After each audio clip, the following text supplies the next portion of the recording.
नगरपालिका चुनाव से लेकर नगरपालिका परिषद के सम्मेलन की बात करें या फिर महिला कांग्रेस और कांग्रेस के आयोजन और कार्यक्रम की, तो संगठन के स्तर पर एकजुटता और टीम वर्क को लेकर अधिक कसावट की आवश्यकता महसूस हो रही है। 2023 चुनावी वर्ष है। बूथ, वार्ड, सेक्टर, मंडलम लेवल पर कांग्रेस किस तरह की तैयारी कर रही है, इससे लेकर वॉइस ऑफ एमपी की टीम ने शहर ब्लॉक कांग्रेस अध्यक्ष मुकेश कालरा से बातचीत की है। देखिए और सुनिए क्या कुछ उन्होंने कहा। नमस्कार दोस्तों, आप जुड़ चुके वॉइस ऑफ एमपी से और मैं हूं अब्दुल अली ईरानी। वर्ष 2023 संगठन के मामले में बहुत महत्वपूर्ण है। संगठन के दृष्टिकोण से देखें तो कांग्रेस के लिए बहुत महत्वपूर्ण है। विधानसभा चुनाव वाला वर्ष है, ऐसे में कांग्रेस में एकजुटता दिखाई देनी चाहिए। लेकिन देखने में आया है कि कांग्रेस की बात करें तो संगठन में पूरी तरह से एकता नहीं दिखाई देती, एकजुटता नहीं दिखाई देती, जिसका हाल ही में एक उदाहरण नगरपालिका के तीसरे सम्मेलन में देखा गया, जिसमें भारतीय जनता पार्टी की नगर परिषद द्वारा जो प्रस्ताव लाया गया था उसमें कुछ पार्षदों ने अपनी राय जो है भाजपा के प्रस्ताव के पक्ष में जाहिर की। बात करते हैं, हमारे साथ मौजूद है ब्लॉक कांग्रेस के अध्यक्ष मुकेश जी कालरा। क्या कहना है इनका? सर, वर्तमान में चुनाव भी आ रहे हैं, संगठन की मजबूती भी आवश्यक है, ऐसे में संगठन को लेकर आप क्या कहेंगे? संगठन, हम नीमच जिले की बात करें तो संगठन निश्चित रूप से अपना कार्य कर रहा है। आने वाले समय में 2023 में चुनाव है, ये बात बिल्कुल तय है और संगठन को और मजबूती से कार्य करना चाहिए। हमारे मंडल एवं सेक्टर कुछ ही दिनों में घोषित होने वाले हैं। हम मंडल स्तर पर, सेक्टर स्तर पर और उसके बाद बूथ स्तर पर जाकर कांग्रेस संगठन को मजबूत करने का प्रयास कर रहे हैं।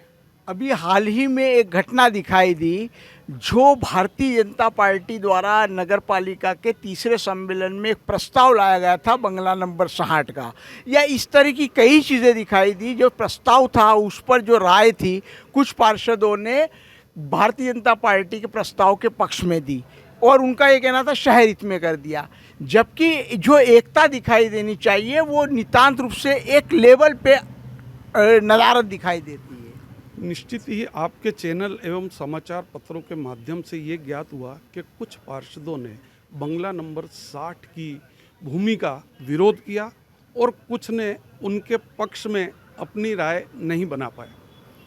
हमारे पार्षद करीब 7 पहली बार चुने गए हैं।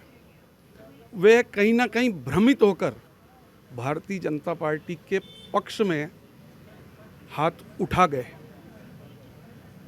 हाँ सर जी, अब जैसे इस तरह की जो बैठकें होती है, बैठक से पहले कहीं पार्टी कोई एक्सरसाइज नहीं करती, किसी तरह का मीटिंग लेकर लोगों को हिदायत नहीं देती, कोई निर्देश नहीं देती है?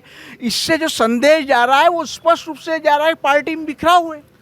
हम कुछ गलतियां हमारे द्वारा हुई हैं, संगठन स्तर के साथ बातचीत नहीं कर पाए, पर आने वाली परिषद की जो भी बैठक होगी पूर्व में सभी पार्षदों पे उसमें एक राय बनाकर एक मत से नगर पालिका में जो बैठक होगी उसके अंदर कांग्रेस अपना पक्ष मजबूती से रखेगी। महिला कांग्रेस में भी ये स्थिति स्पष्ट रूप से दिखाई देती, गुटबाजी नजर आती, नेता नदारद रहती, नेत्रियां, या कोई भी कार्यक्रम हो वो दिखाई नहीं देता कि कहीं ना कहीं एकजुटता वाली बात या संख्यात्मक रूप से क्वांटिटी का अब नितांत अभाव है। महिला अध्यक्ष जो जिला अध्यक्ष हमारी बनी है वो अभी नहीं है, थोड़ा सा उनको परिपक्व होने में समय लगेगा, पर हम इसी माह तक, जनवरी फरवरी के 1 माह के अंदर पूरे संगठन को पुरजोर कोशिश कर कर संगठन को संगठित करेंगे और उसको मूर्त रूप में उतार कर कार्य करने का प्रयास करेंगे। विधानसभा चुनाव को लेकर संगठन स्तर पर किस तरह की तैयारियां हैं अभी? नहीं, हमारे अभी जो मतदाता सूची थी, पुनरीक्षण का कार्य हमारे करीब 30-32 वार्डों में हुआ है। कुछ 8 वार्डों में हम कार्य नहीं कर पाए क्योंकि हमारे को मतदाता सूची पे पुनरीक्षण करने का समय कम मिल पाया। पार्षद जो होता है वो कहीं ना कहीं वार्ड लेवल पे एक मुख्य इकाई के रूप में होता है। जब इस तरह की घटनाएं सामने आ रही है तो किस तरह से लोगों के अंदर जज्बा भरेंगे काम करने का? नहीं, हमने उन्होंने जो कार्य नहीं कर पाए, ये उनकी मजबूरी भी हो सकती है या पारिवारिक स्थितियां भी हो सकती है। हमने उनसे संपर्क किया और सभी ने कहा कि आने वाले समय में हम वार्ड स्तर पर भी कार्य करेंगे और बूथ स्तर तक कार्य करके कांग्रेस संगठन को मजबूत करने का प्रयास करेंगे। ये चीज़ नगर पालिका के अध्यक्ष चुनाव में भी दिखाई दी थी, जब बगावत की गई थी और पक्ष में वोट नहीं दिए गए थे, तब भी कोई एक्शन रिएक्शन नहीं हुआ, अनुशासन नाम की कोई चीज़ नहीं दिखाई दे रही है। देखो, उस समय जो हुआ उसका मुझे ज्ञान नहीं है, पर हमारे प्रभारी को इन सारी चीज़ों से हमने अवगत करा दिया था। भोपाल स्तर पर इसमें जो भी कार्रवाई होनी है वो भोपाल स्तर पर हो। लंबा टाइम हो गया, प्रभारी द्वारा भी ये कहा गया, मुजीब जी द्वारा, कि अब हम करेंगे करेंगे करेंगे, लेकिन अभी तक कोई एक्शन रिएक्शन नहीं दिखाई दे रहा। इससे फर्क असर नहीं पड़ रहा है हर चीज़ पे? वर्तमान में कुछ निकायों के चुनाव हैं और धार भी उनमें एक है, और मुजीब कुरैशी साहब धार के अंदर स्थानीय चुनाव के अंदर अपनी भूमिका अदा कर रहे हैं, इसलिए वो इस कार्य को मूर्त रूप नहीं दे पाए।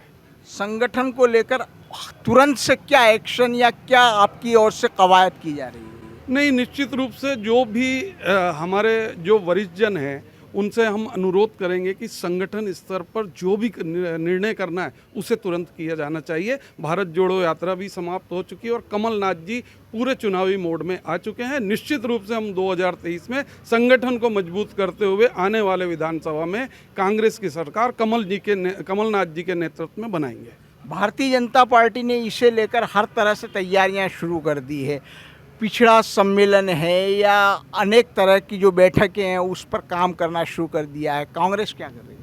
कांग्रेस कमलनाथ जी ने बिल्कुल जो है कार्य करना प्रारंभ कर दिया है और आने वाले समय में जो भी हमारी कमियां होंगी उसको हम दूर करने का पूरा प्रयास करेंगे। तो आपने सुना, मुकेश जी काल्ला हर बात पर ये कह रहे हैं कि हम लोग प्रयास करेंगे, कोशिश करेंगे और कांग्रेस को एकजुट करने के लिए जो भी कवायद की जा सकती है, जो भी एक्सरसाइज करी जा सकती है वो करेंगे, लेकिन इस एक्सरसाइज करने में कहीं देरी ना हो जाए और लक्ष्य तक पहुंचना असंभव सा ना हो जाए, इससे कांग्रेस को ध्यान रखना होगा। वॉइस ऑफ एमपी के लिए मेरे सहयोगी पवन राव शिंदे के साथ